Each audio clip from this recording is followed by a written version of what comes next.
You're just a freeloader pretending this house is yours. Vanessa's shrill voice carried from the foyer as she dragged her designer suitcase toward the front door. Maybe when we get back, you'll have finally found your own place. My father nodded in agreement, not bothering to look me in the eye. We've been more than generous letting you stay here rent-free. Most parents would have kicked their adult children out by now. I stood frozen in the kitchen doorway, my morning coffee cooling in my trembling hands. This is my house, I said quietly. Mom left it to me. You know that. Vanessa rolled her eyes dramatically. Here we go again with that fantasy. Tell her, Frank. My father's jaw tightened. Your mother wanted us all to live here as a family, not for you to lord it over us like some princess. Legally, I'm still... Legally what, Dad? I challenged, my voice stronger than I felt. He grabbed the handle of his suitcase. We're going to miss our flight. Cassie's already waiting in the car.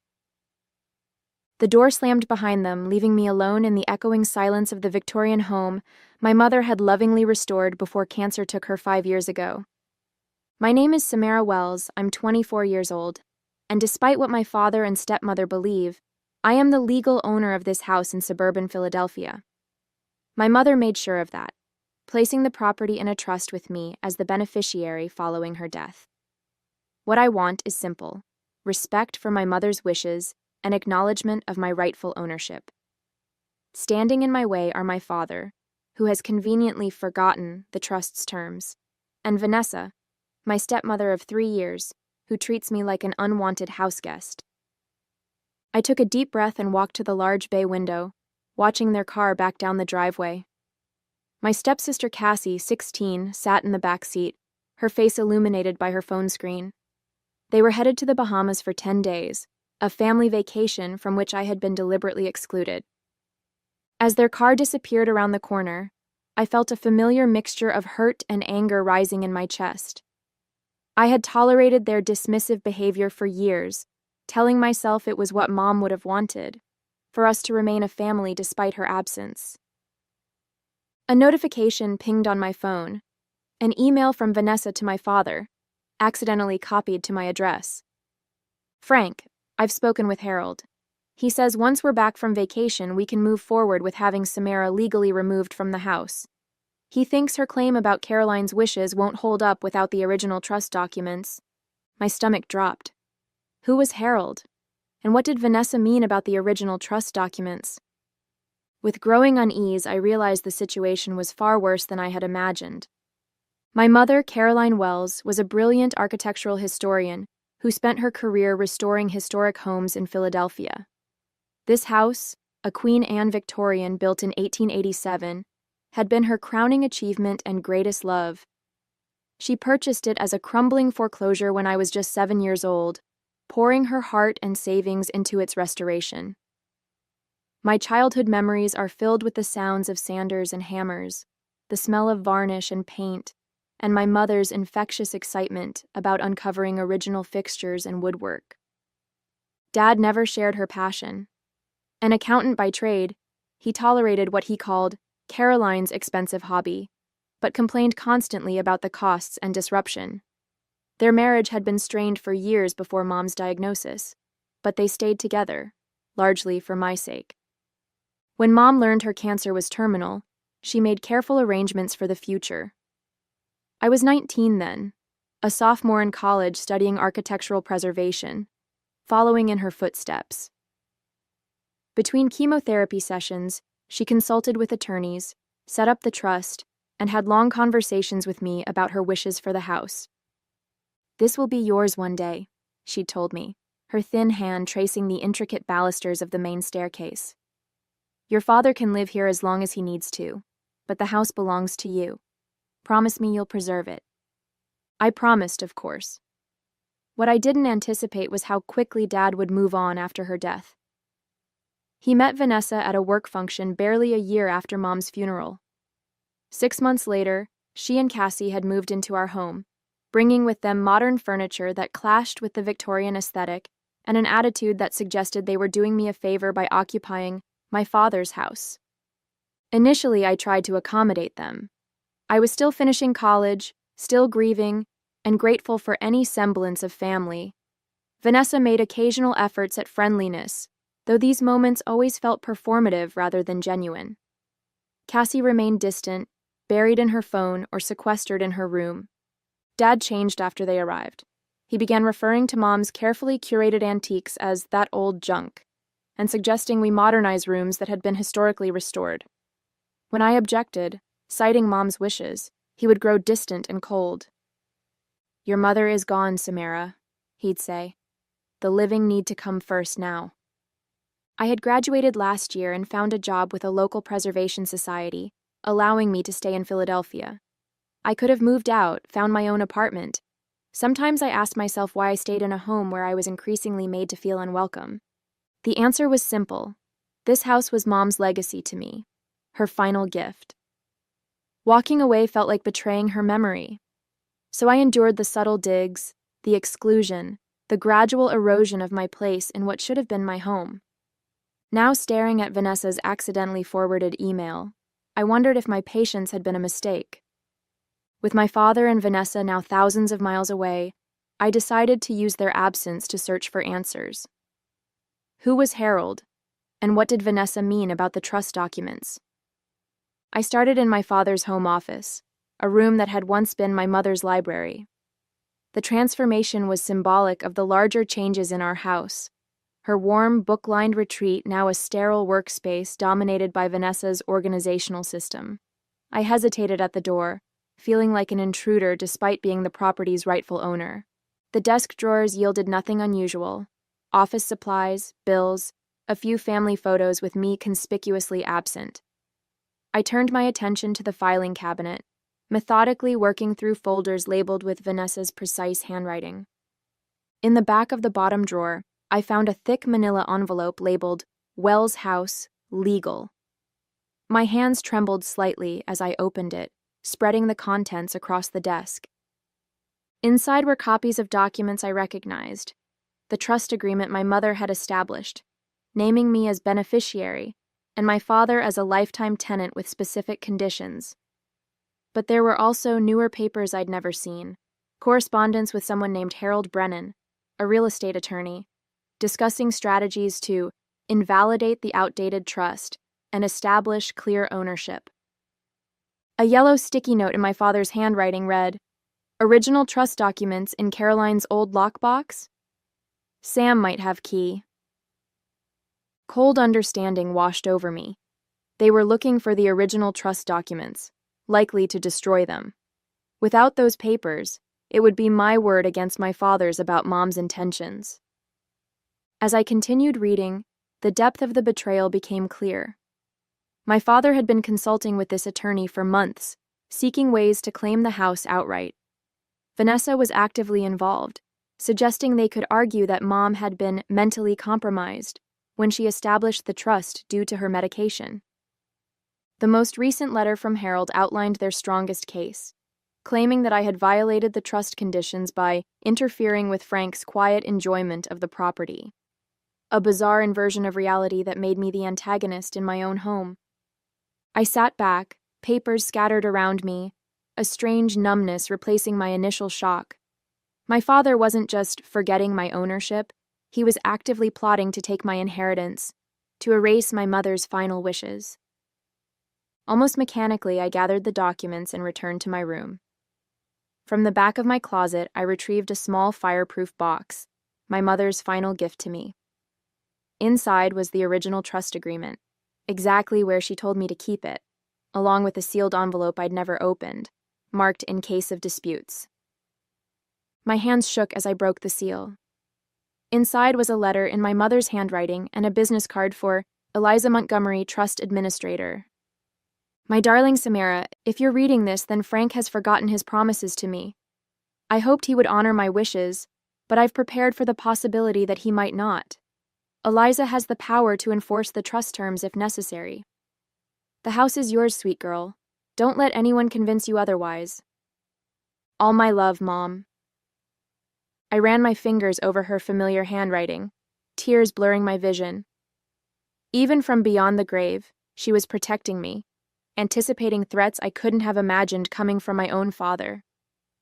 I should have been relieved to have this safeguard, but instead, I felt a profound sense of loss. Whatever remaining illusions I had about my father's character had been shattered completely. The parent I thought I knew, flawed but ultimately caring, was a fiction. Though I now had the means to protect my inheritance, I wasn't yet ready to use it. I needed time to process this betrayal, to decide how to move forward without destroying what little family I had left. I carefully returned everything to its hiding place, my mind racing with questions. How long had Dad been planning this? Was his relationship with Vanessa somehow connected to his designs on the house? And most painfully, had he ever truly accepted Mom's wishes, or had he been biding his time from the beginning? The next morning, I called the number on Eliza Montgomery's business card. After explaining who I was, I heard a warm, professional voice respond, "I've been wondering when I might hear from you, Samara." We arranged to meet that afternoon at her downtown office. Eliza turned out to be a no-nonsense woman in her 60s, with silver hair and piercing eyes that reminded me of my mother's. "Caroline was very thorough in establishing this trust," she explained, reviewing the documents I'd brought. "The conditions of your father's tenancy are quite specific. He may reside in the home rent-free for his lifetime, provided he acknowledges your ownership and doesn't interfere with your rights as beneficiary." "He's been doing the opposite," I said, sharing the evidence I'd found. "He's actively trying to invalidate the trust." Eliza's expression darkened. That would constitute a serious breach of the trust conditions. She studied the papers from my father's office.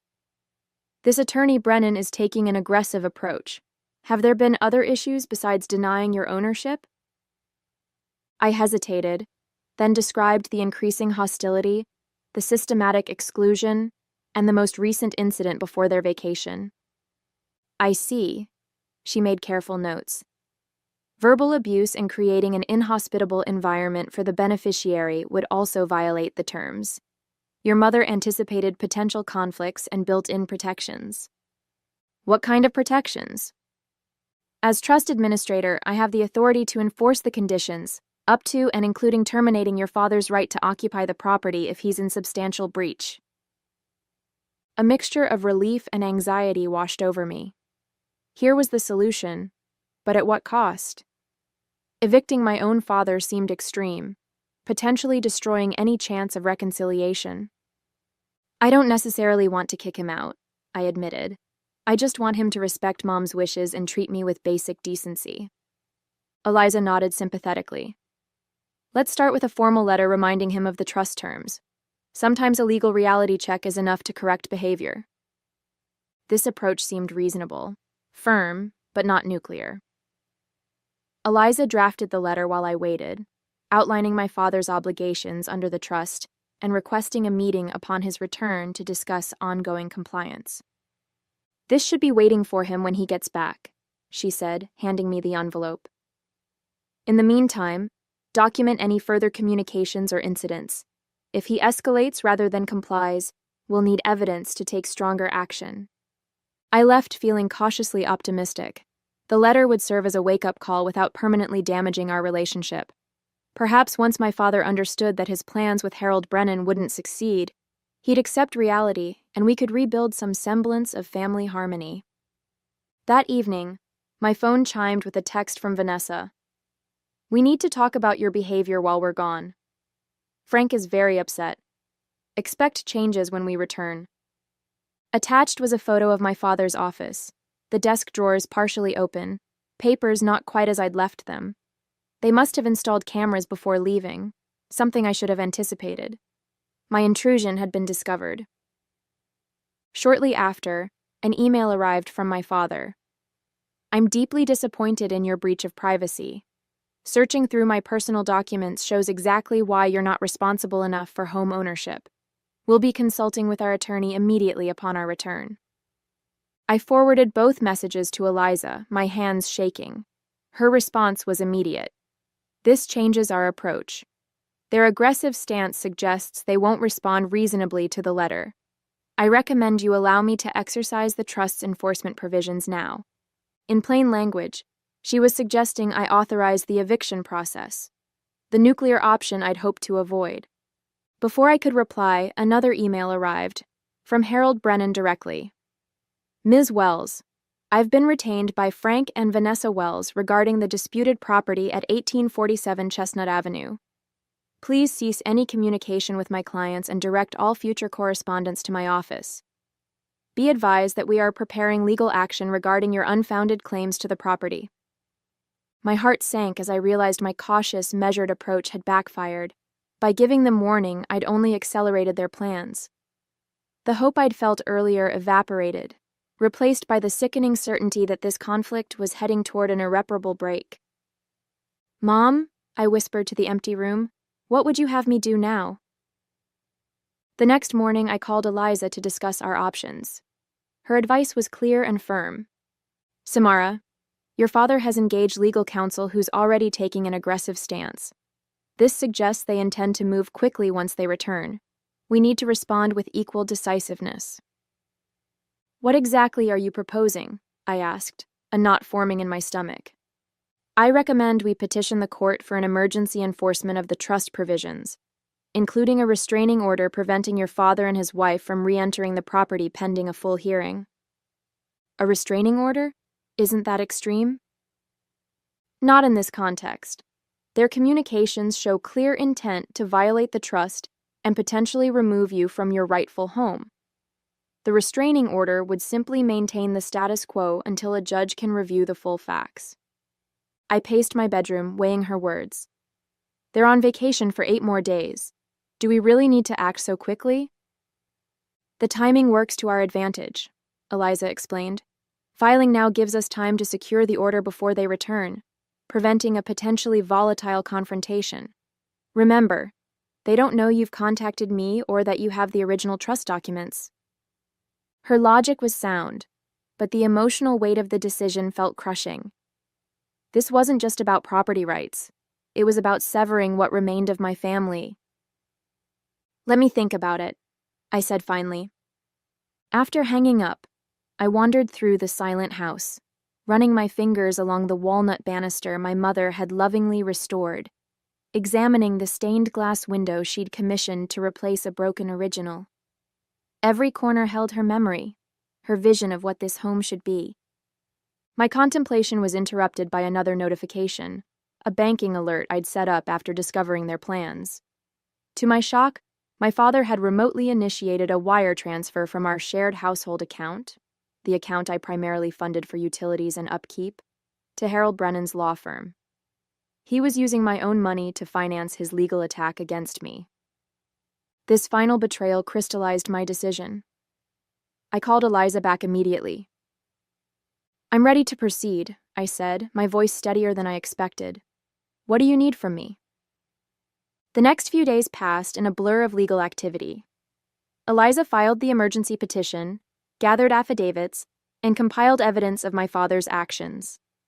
My role was to document the home's condition, catalog my mother's restorations, and prepare a statement about the trust's creation. 3 days before my father and Vanessa were due to return, Eliza called with unexpected news.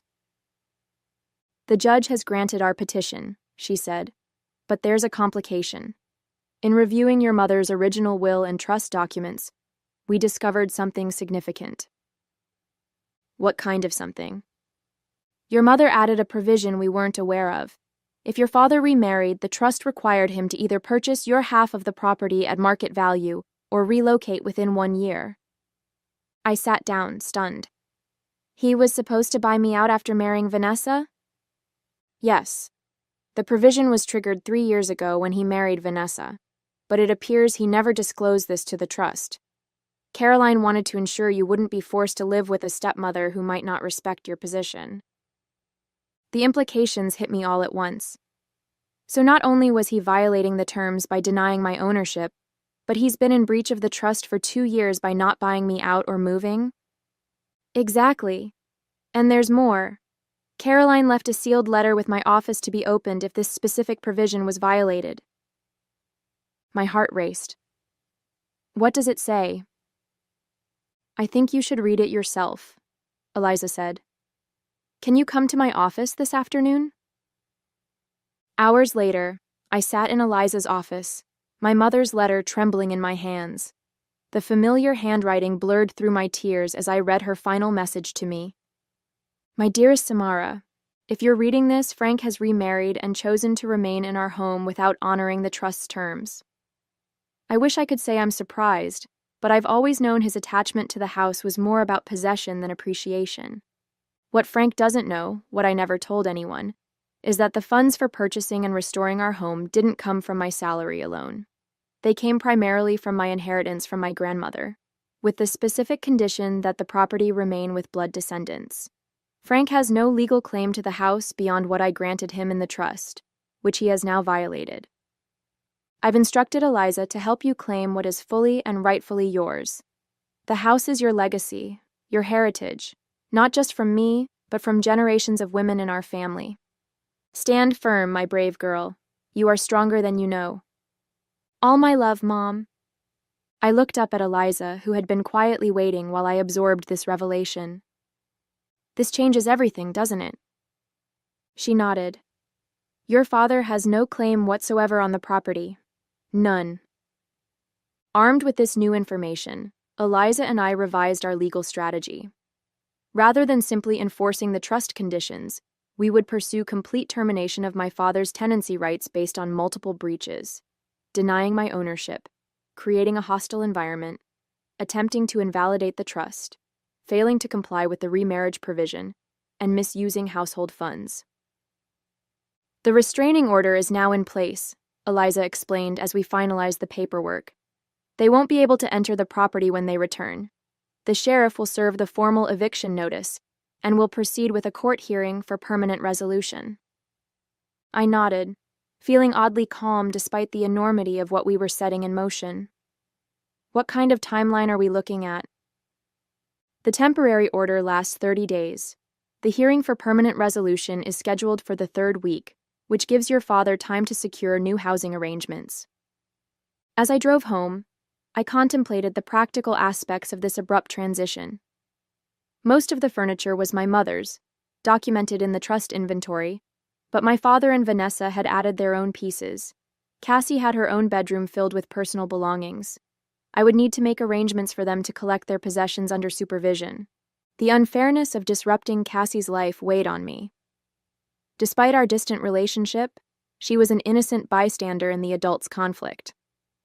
I decided to pack her things myself, carefully and respectfully, to minimize her distress. 2 days before their scheduled return, I received an unexpected call from a Philadelphia number I didn't recognize. Is this Samara Wells? A young female voice asked. Yes, who's calling? It's Cassie. Her voice sounded strained.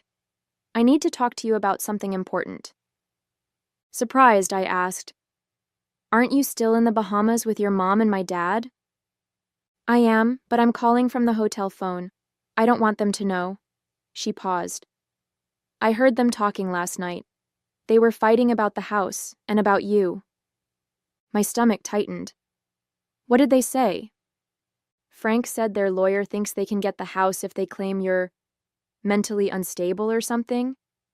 Mom suggested they could make it look like you're dangerous to be around. Cassie's voice dropped lower. They talked about planting something in your room when we get back. I don't know what exactly, but it sounded bad. The revelation stunned me. They were planning to fabricate evidence against me, potentially something to suggest I was dangerous or unbalanced. It was a desperate, despicable tactic. Thank you for telling me, Cassie. That was brave of you. It didn't seem right, and I heard other stuff too. About how the house is actually yours, not Frank's. Is that true? Yes, I said simply. My mother left it to me. There was a long silence. They never told me that. Mom always said it was Frank's house and you were just living there until you got your life together. Another pause. I'm sorry for how they've treated you. Her unexpected empathy brought tears to my eyes. It's not your fault, Cassie. I should go before they notice I'm gone, but I wanted you to know. After the call ended, I immediately contacted Eliza to relay this new information. This changes things, she said grimly. If they're planning to fabricate evidence, we need to take additional precautions. I'll contact the court about modifying the restraining order to prevent them from entering the property under any circumstances, even to collect belongings.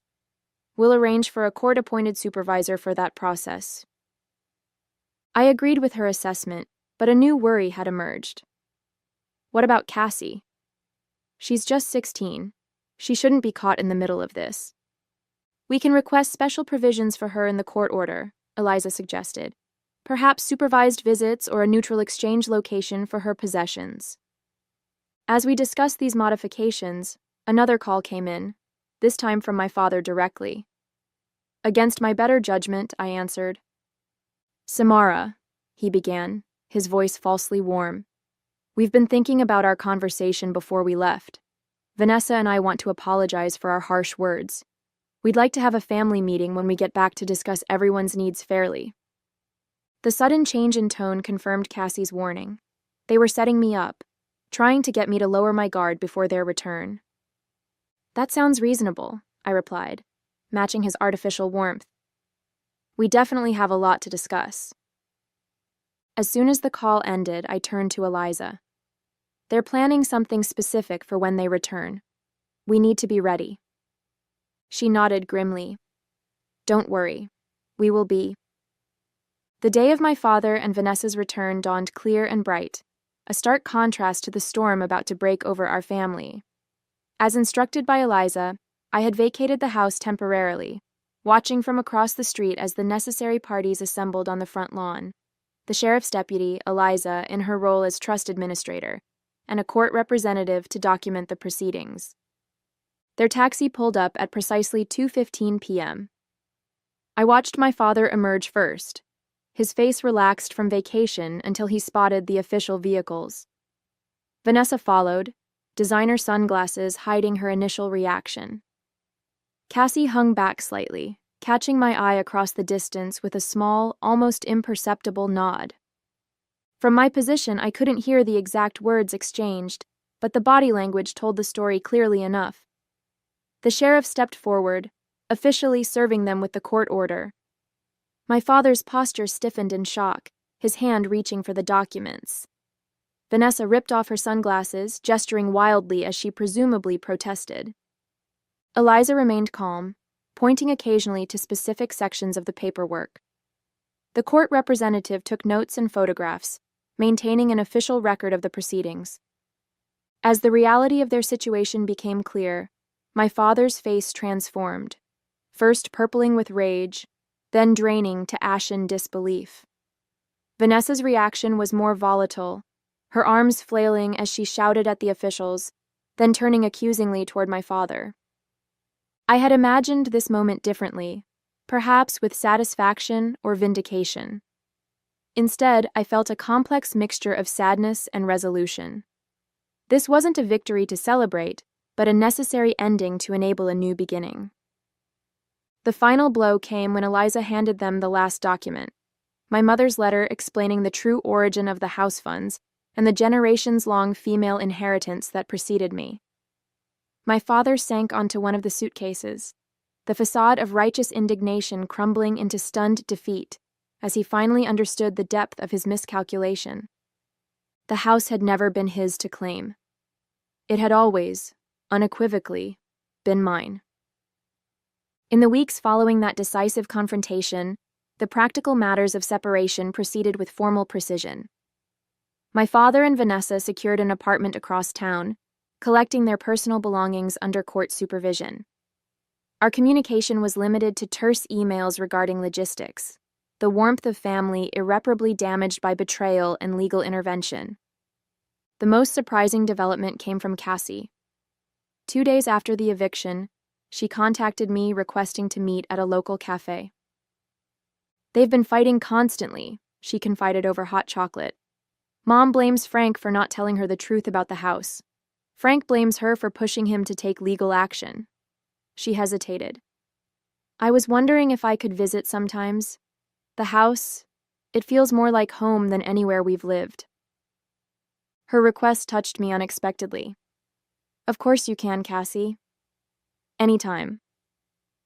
She became a regular visitor, initially for weekend afternoons, eventually staying overnight in her old room when tensions at the apartment became unbearable.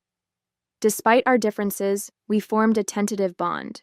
Two people collateral damage in the chaos of our parents' choices.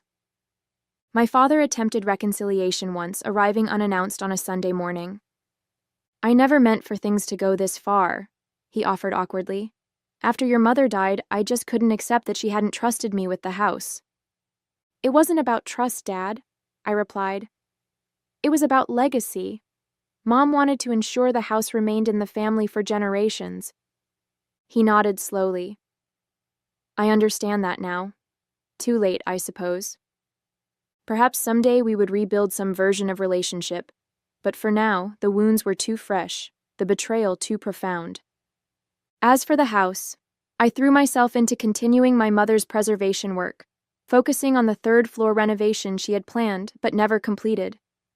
Each restored molding and carefully chosen fixture honored her vision and strengthened my connection to the women who came before me. "The house has always known who it belonged to," Eliza remarked during a visit. "Your mother would be proud of how you've protected her legacy." She was right. This wasn't just about ownership. It was about honoring the past while building my future, exactly as my mother had intended.